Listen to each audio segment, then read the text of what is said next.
Yo, it's Fanu here. Today I wanted to be talking about using follow actions with session clips and then using Legato and audio effects to get kind of intense with drum breaks. We'll start with this, and this is of course the good old classic, the Amen. This particular Amen is from a sample pack that I put out. If you haven't lived under a rock, you've heard the Amen break. So I've looped this Amen break, and I want to create some more clips, and then add effects and legato and some stuff, some action. So let's do this. So this 1/4-bar loop is what I have for starters.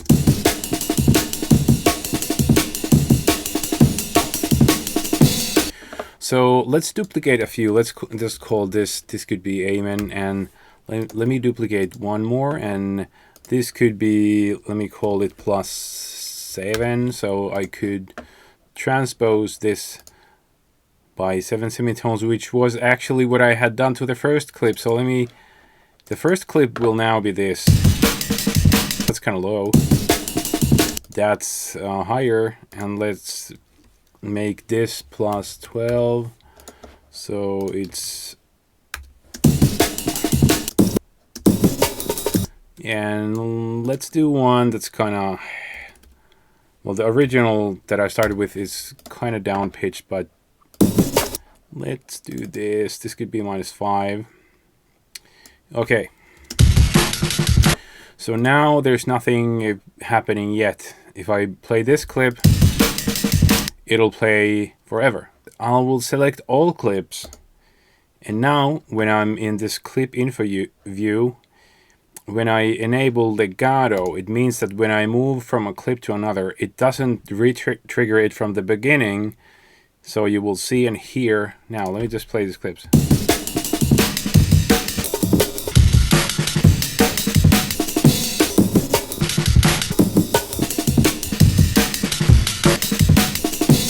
So it doesn't start from the beginning because I don't want that. So legato does that. Let me just prove this. So if I switch off legato for all clips, by the way, I've selected all clips. So when I give this click here, it happens to all clips. So now when I play these, so they start from the beginning. I don't want it. So legato is the feature that makes the next triggered clip kind of continue where it should in terms of its linear length. So I want to do something more. I want to, let's create a few effects clips. Let's call this reverb. Means that this clip would trigger reverb. So let me go and find reverb here. So let's find a reverb that fits. Yeah, it could be this. I'll flick it off for now. Let me find another effect. I could go for Redux. So Redux is here. Let me find a suitable setting. Yeah, it's crazy enough. One more. Maybe I want to go for like crazy saturator. Let me take the level down and then just roast it. Ooh.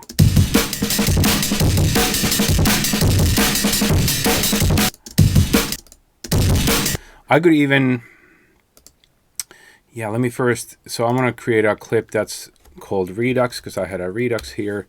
Then I'll just call this saturator and see that all effects are off for now. So the default state for all clips for now is effects are off. So for this reverb clip, I want to enable the reverb, and I can easily do that with automation. Let me double click on the clip, and if I go and take a look at automation, which is here, what I love about Ableton Live is it always shows you the automation that you clicked last. So when I click here and when I see this reverb, for example, if I click on and off and then go to automation view, I know that I'm seeing this.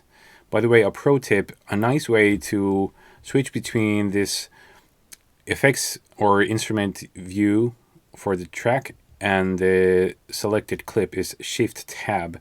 So I'm pressing Shift Tab to switch between this view. So to repeat, I want to create a clip that switches on the reverb. So this is the clip, click, and I'll go and click on reverb on and off, so I know that I'm now seeing reverb on and off.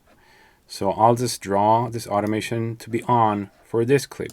So now this clip will trigger reverb and others won't. So what else did I have for effects? Redux. So this clip, view this, and then click here, go back to automation view. So now I'm seeing Redux on off. So I'm drawing automation on for Redux for this clip, and saturator. So on off, click on this, and now I have 3 clips that trigger FX. So reverb. Let me just add one more. Let me do like because these affected clips are not pitched, so I could just go reverb plus 7. So let's do this. So this will be pitched up 7 semitones, and maybe that's enough. You'll get my point soon. So let me just hide the send here. Option Command S on a Mac. So now I will now select all clips, and what I want to use is follow action. Now, boom, now it's on for all clips. So what does it do? Follow action plays the clips for a certain length and then does something. And what is that something? Let's take a look. First, this feature, linked. This means that when the clip has finished playing its actual length, it would be doing an action, but I don't want that. I want to go for a shorter length. So I'll click on this, and mind you, all this, what I'm doing now is like all the clips are getting this parameter because everything is selected. So I'm going to go for unlinked, which reveals this length. So I'm going to go for I'm going to go crazy short now. So this is like 1 beat of a bar.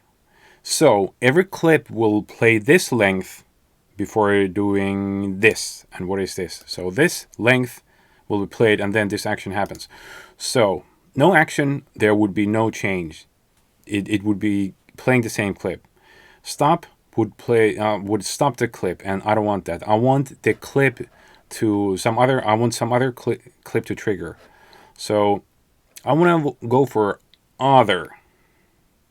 This means that it'll play any clip other than itself. So that way we ensure that the same clip doesn't repeat. If I went for any, it would be any clip in the group, including the clip displayed. But I'll go for other, and let's see and listen.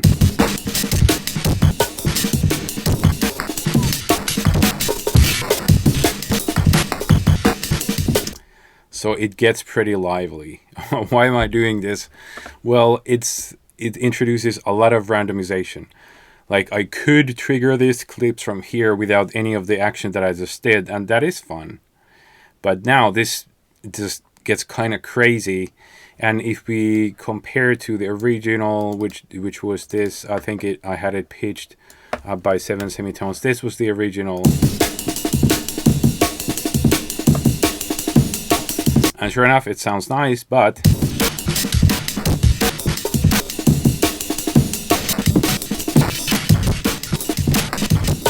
so now it still plays in the right spot in terms of its linear position. And if you wanted to record this on arrangement, you can. Let's take a look.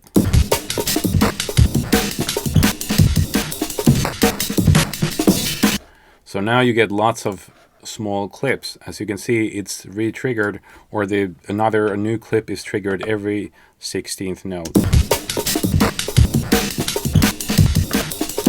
If you wanted to bring this back to session, you would get this problem. I don't want that. So if you wanted to do that, you could just consolidate, and then you would get all this that you just recorded as one clip. One more thought, you don't have to do anything crazy. Like here I have a vocal clip. Trouble. Let me play it with the drums. Trouble, trouble set me free. So for this track, I created FX rack that has reverb and delay. So when I trigger this, it just creates a nice reverb and delay effect for the vocal, and it's not that crazy. So Trouble set me free. I've seen your faces too much.